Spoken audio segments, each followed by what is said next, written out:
One of Donald Trump's big policies was to increase tariffs on foreign imports. How much of an effect do you think that could have on some Australian products, Wilbur?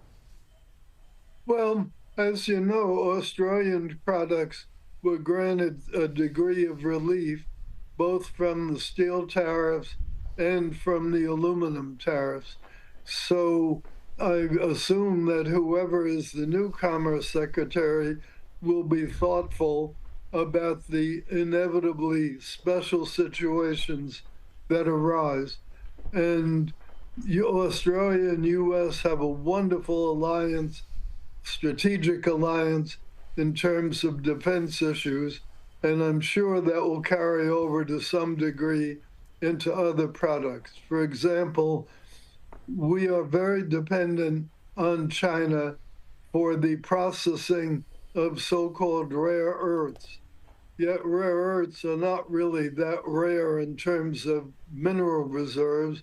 We have a lot in the U.S. and Australia has a lot. So there's a logic that we may be able to cooperate and make more secure our supplies of the rare earths that are so essential to many high-tech products. And that's just one simple example. Do you think Australia might get a pass on those tariffs, Wilbur? I'm sorry, I didn't get the question.